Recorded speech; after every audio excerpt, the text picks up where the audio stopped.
साल 2023 को Warner brothers वालों की तरफ से अनवेलकम नामी एक हॉरर फिल्म रिलीज की गई। कहानी जिमी और माया नामी एक कपल के बारे में है जिन्हें आयरलैंड के गांव में घर मिल जाता है। घर के पास ही एक जंगल था और जंगल में एक रहस्य छुपा था। तो देखते हैं कि इन लोगों की जिंदगी पर क्या असर पड़ता है। फिल्म की शुरुआत होती है लंदन शहर से, जहां हम एक छोटे से अपार्टमेंट में रहने वाले कपल को देखते हैं, यानी जिमी और उसकी पत्नी माया। दोनों एक दूसरे से प्यार करते थे और खुश रहते थे। आज की रात माया अपना प्रेगनेंसी टेस्ट करती है और पता चलता है कि वो प्रेग्नेंट है। वो इस बात से बहुत खुश थी और वो अपने पति जिमी को भी ये खुशखबरी सुनाती है। जिमी खुद भी पिता बनना चाहता था, तो ये खबर सुनते ही वो खुशी से झूम उठा। दोनों सेलिब्रेट करने का सोचते हैं। घर में शैंपेन की बोतल नहीं थी, इसलिए जिमी नीचे के मार्केट में शैंपेन लेने गया। जिमी का सामना यहाँ के कुछ लोकल गुंडों से होता है, जिन्हें वो नजरअंदाज करके स्टोर के अंदर चला गया। अपना सामान लिए जब वो बाहर निकला, वो गुंडे अब भी वहाँ थे। वो जिमी को परेशान करने लगे। जिमी अब भी उनके मुंह नहीं लगना चाहता था, इसलिए वहाँ से जाने लगा। वो बार बार जिमी को परेशान कर रहे थे। गुस्से में आकर जिमी उन्हें गाली देकर चला जाता है, जिस पर ये गुंडे भड़क गए और घर तक इसका पीछा करते रहे। फिर इसे मारने और पीटने लगे। जिमी की एक समस्या थी कि उसे गुस्सा तो आता था, मगर वो लड़ता नहीं था। माया जब ये शोर सुनती है, खुद को जल्दी से बाथरूम में लॉक कर देती है। उसके पास फोन था, इसलिए वो पुलिस को कॉल मिलाती है, मगर तब तक उन लोगों ने माया को पकड़ लिया था। वो उससे ज्यादती करने वाले थे। जिमी को उन्होंने काफी मारा पीटा था। उनमें से एक ने जिमी के गर्दन पर चाकू रखा था, इसलिए वो माया को बचाने के लिए कुछ नहीं कर पा रहा था। माया भी कोशिश करती है अपने बचाव में लड़ने की। खुशकिस्मती से पुलिस समय पर पहुंच गई, इसलिए वो गुंडे वहां से भाग जाते हैं। ये दोनों काफी घबरा गए थे। इसके कुछ दिन बाद इन्हें खबर मिली, जिमी की आंट आयरलैंड के गांव में रहती थी। हम उसकी मौत हो चुकी थी। मरने से पहले उसने अपनी जायदाद जिमी के नाम कर दी थी, क्योंकि उसके परिवार में और कोई बचा नहीं था। खैर, जिमी को उनके मौत का दुख कम और घर मिलने की खुशी ज्यादा थी। दोनों ने ही फैसला कर लिया था कि वो शहर छोड़कर गांव में रहने चले जाएंगे। उस हादसे के बाद माया के दिल में एक डर सा बैठ गया था, तो वो शहर को छोड़ना चाहते थे। 8 महीने बाद हम इन दोनों को अपने गाड़ी में देखते हैं, जो कि उस गांव की तरफ आ रहे थे। सबसे पहले इनकी मुलाकात होती है हैना से, जो कि जिमी की आंट, जिसका नाम मैप था, उसकी दोस्त रह चुकी थी। तो हैना इन दोनों को घर दिखाती है और यहाँ इस गांव के बारे में काफी कुछ बता भी देती है। जाते जाते उसने बड़ी अजीब सी बात कही। वो इन दोनों को जंगल की सीमा पर ले जाती है, जहाँ दीवार थी, एक दरवाजा था और छोटी सी जगह। जिमी कहता है कि मुझे याद है जब मैं छोटा था तो आंट मैप मुझे यहाँ आने नहीं देती थी। हैना माया से कहती है कि देखो, जब मैप जिंदा थी तो हर दिन उसकी एक ड्यूटी हुआ करती थी। हर सुबह वो यहाँ ऑफरिंग रखती थी, जिसमें लीवर के कुछ टुकड़े होते। ये उन चीजों के लिए होता जो जंगल में रहते थे। उनकी एक अलग दुनिया है और वो हमें नुकसान ना पहुंचाए, इसलिए एक रस्म की तरह हर सुबह तुम्हें ये करना होगा। पर मैं समझती हूँ कि तुम्हारे लिए ये सारी बातें अजीब होगी और तुम्हें इस पर विश्वास भी नहीं। तो अगर तुम लोग इजाजत दो तो मैं हर सुबह आकर ये काम कर सकती हूँ, आपको परेशान नहीं करूँगी। ये बातें सुनकर जिमी और माया को काफी अजीब लगता है कि हैना जैसी औरत ख्याली बातें कर रही है, मगर उसका दिल रखने के लिए माया कहती है कि नहीं, ये घर हमें मिला है और अगर इसके लिए इतनी ही कीमत चुकानी पड़ेगी तो मैं ये करने को तैयार हूँ, वादा करती हूँ। जिमी पूछता है कि जंगल में कौन रहता है? कोई लेप्रिकॉन्स? असल में ये एक आयरिश फोकलॉर है। जिमी इस बात को मजाक में ले रहा था, मगर हैना कहती है कि नहीं, लेप्रिकॉन्स नहीं, वो कुछ और है, छोटे लोग जिन्हें फार डेरिक कहा जाता है। हैना उनका ज्यादा समय नहीं लेती और ये कहकर चली गई कि आप दोनों हमारे पब में जरूर आना, वहाँ आपके लिए कुछ खास है। हैना के जाने के बाद दोनों पति पत्नी उसकी ख्याली कहानी का मजाक उड़ाने लगे और इसके बाद वो घर को अपने हिसाब से ठीक करने में लग गए। छत में एक बड़ा सा छेद था, इसलिए ये लोग मेंटेनेंस वालों से संपर्क करते हैं। अगले दिन ये सामान लेने इस गांव के मार्केट में गए। वापस आते समय जिमी माया को एक जगह दिखाने वाला था, मगर एक कुत्ता दोनों को डरा देता है। खैर, हैना के कहने पर ये उनके पब में चले जाते हैं। अंदर आते ही सभी लोग इन्हें घूर रहे थे, जो कि इन्हें काफी अजीब लगता है, मगर असल में हैना के कहने पर वो इनके साथ मजाक कर रहे थे। यही जानकर कि ये एक फ्रैंक था, ये काफी हंसते हैं। गांव के ज्यादातर लोग बहुत अच्छे थे। अपनी तरफ से वो इन दोनों को कुछ तोहफे भी देते हैं। ये लोग खुश थे। ये बताते हैं कि घर के छत में एक छेद है और उन्होंने यहाँ के कुछ लोगों को हायर किया है।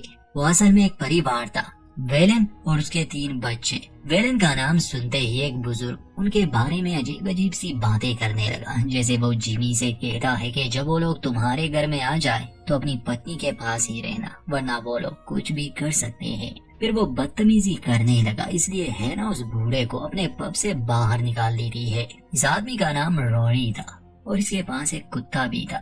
बार में हैना माया से पूछती है कि क्या तुमने वो काम किया जो मैंने करने को कहा था, यानी जंगल की सीमा पर ऑफरिंग्स रखना। माया भूल गई थी। हैना को बुरा लगता है, कहती है कि तुमने वादा किया था, अगर तुम ये नहीं करना चाहती तो मुझे करने दो।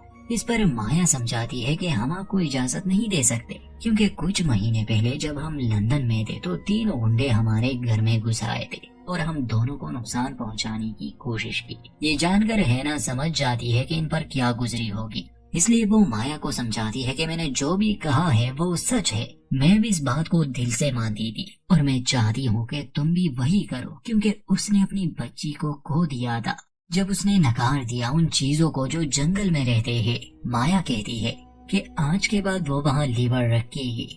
अगले दिन सुबह सवेरे ही एक आवाज इन्हें जगा देती है, जैसे घर में कोई घुसा हो। हाथ में बैठ लिए जिमी नीचे आता है, मगर पता चला कि असल में ये कंस्ट्रक्शन वाले हैं।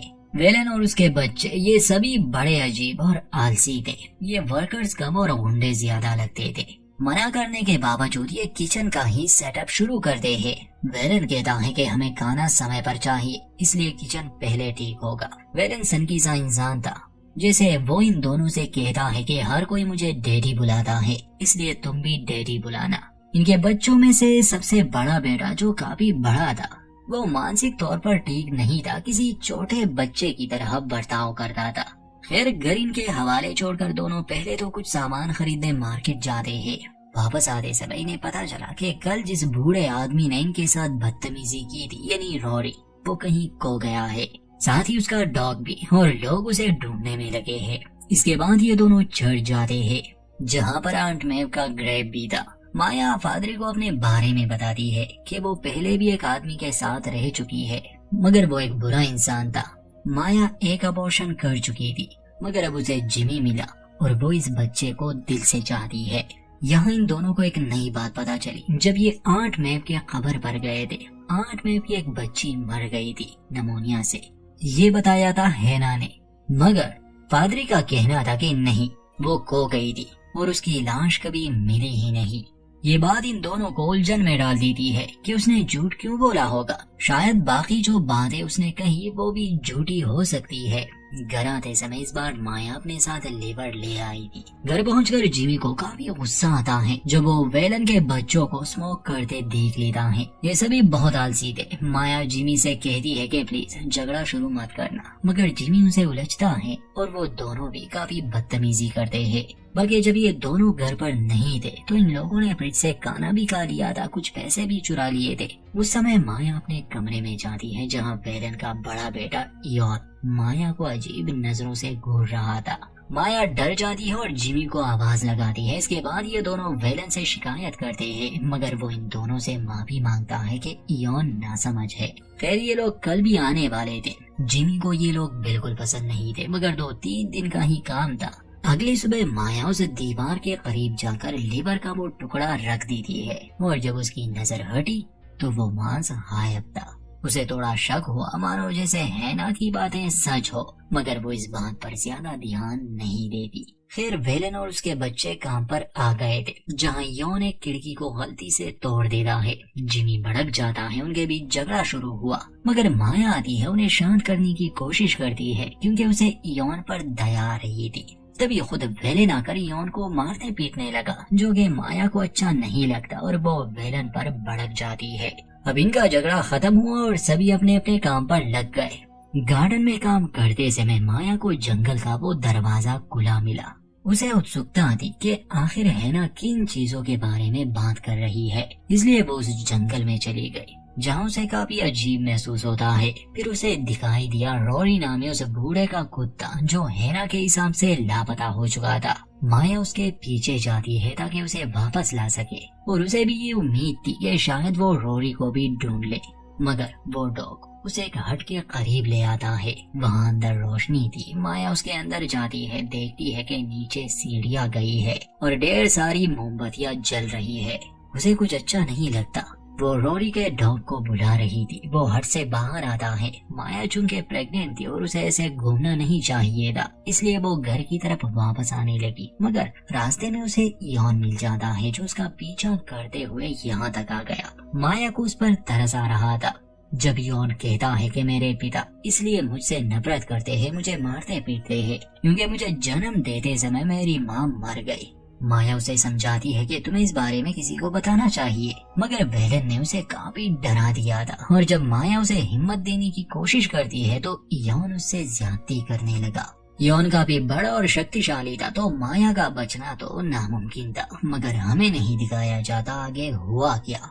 कुछ देर बाद हम देखते हैं कि डरी हुई माया जो घर लौट आई है, जिमी को कहती है कि मुझे तुम्हें कुछ दिखाना है। वो उसे जंगल में ले गए और जो भी चीज है उसने देखी या जो उसने एक्सपीरियंस किया वो उसे बताने की कोशिश कर रही थी।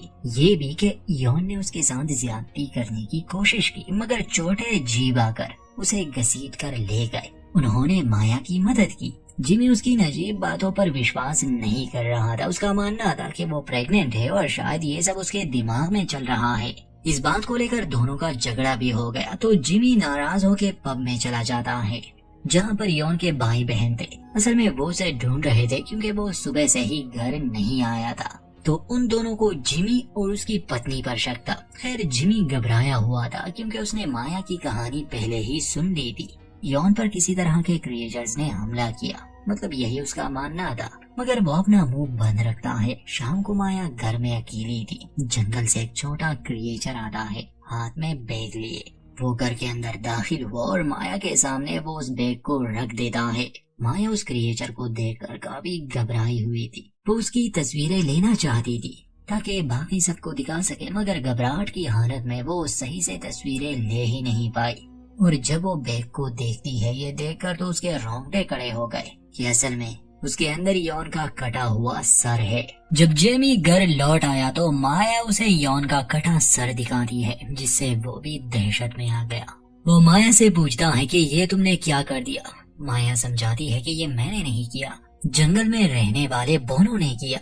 मैंने तुम्हें समझाने की कोशिश की पर तुमने विश्वास ही नहीं किया। अब हमें पुलिस को बताना चाहिए। जिमी कहता है कि तुम पागल हो गई हो, इसके कत्ल का इल्जाम हम दोनों पर ही आएगा, इससे पहले कि ये सबूत को कहीं छुपा दे। वेलन और उसके बच्चे पहुंच जाते हैं। वो दरवाजे पर खड़े थे। वेलन जिमी से कहता है कि मैं जानता हूँ तुम लोगों ने मेरे बेटे के साथ कुछ किया है, हमें अंदर आने दो। जिमी दरवाजा नहीं खोल रहा था, वो काफी घबराया हुआ था। उन्हें जाने के लिए कहता है कि मैं पुलिस को बुलाने वाला हूँ, मगर वेलन फिर भी वहाँ से नहीं जाता। उसका बेटा छत से अंदर आने की कोशिश कर रहा था, इसलिए माया उस कटे सर को छुपाने के लिए जैसे ही खिड़की से बाहर निकालती है, उसके हाथ से वो बैग गिर गया। यॉन की बहन उसे देख लेती है, अपने पिता और भाई को बुलाती है। ये देखकर वो काफी शौक में थे। वो इन दोनों को मारने का फैसला करती है और इनका घर भी जलाने वाले थे। माया किसी तरह छुपकर जंगल में भाग गई ताकि उन्हें क्रिएचर से मदद मांग सके। वो उस हट के सामने खड़ी मदद की गुहार लगाती है, कहती है कि मुझे जो भी देना पड़े देने को तैयार हूँ, बस हमें बचा लो। घर में वेलन और उसके बेटे ने जिमी को पकड़ लिया था। अब वो उसे कत्ल करने वाले थे, मगर तभी घर में वो बौने दाखिल होने लगे। पहले वो वेलन के बेटे को मार देते हैं, फिर बेटी को, वो भी काफी बेदर्दी से। अपने बच्चों की लाशें देखकर वेलन गुस्से से पागल हो रहा था। हाथ में बंदूक लिए वो जिमी और माया के सामने आता है। वो लोग वेलन से जान की भीख मांग रहे थे। वेलन कहता है कि मैं तुम्हें नहीं मारूंगा, तुम्हारे बच्चे को मारूंगा ताकि तुम भी वो दर्द महसूस कर सको। गोली चलाने से पहले ही वो क्रिएचर्स उस पर हमला कर देते हैं। उसे भी मार दिया जाता है। इसके कुछ देर बाद ही माया को लेबर पेन शुरू हुआ।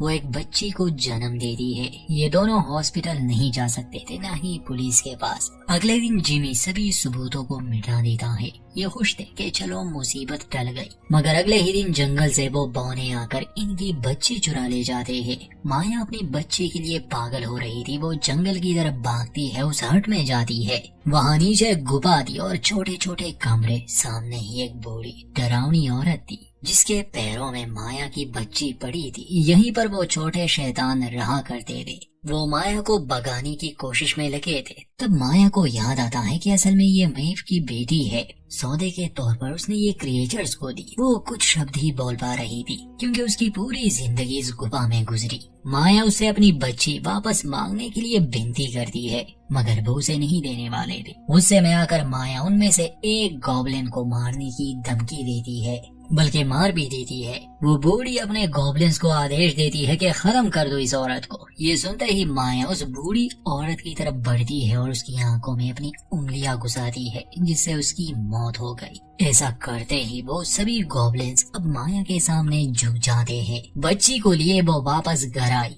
जहाँ सभी गॉब्लिन्स उसके इर्द गिर्द नाच रहे थे और उसे माँ पुकार रहे थे। फिर माया को खून से नहलाया जाता है और घबराया हुआ जिमी ये सब देख रहा था। यहीं पर इस कहानी का अंत होता है। दोस्तों, इस फिल्म में आयरिश फोकलोर के कॉन्सेप्ट का इस्तेमाल किया गया है, जिसमें ये छोटे क्रिएचर्स असल में इंसान की एक विश पूरी करते हैं, खासकर उनके लिए दौलत लाना या किसी का कत्ल करना। फिर उस इंसान को भी इन्हें कुछ देना होगा। जैसे कि मेव का पति बहुत बीमार था और उसने अपनी बच्ची को दे दिया था, और जब माया उस हट के सामने गई उनसे मदद मांगने, तो वो भी उसके बच्चे के बदले ही मदद के लिए तैयार हो गए थे। गॉब्लिन की इस सेना को एक माता की जरूरत पड़ती है, जो कि पहले मेव की बेटी थी और अब माया बन गई। बाकी सब आपने कहानी में देख लिया। वीडियो अच्छी लगे तो लाइक करें, चैनल पर नए हैं तो सब्सक्राइब करना ना भूलें।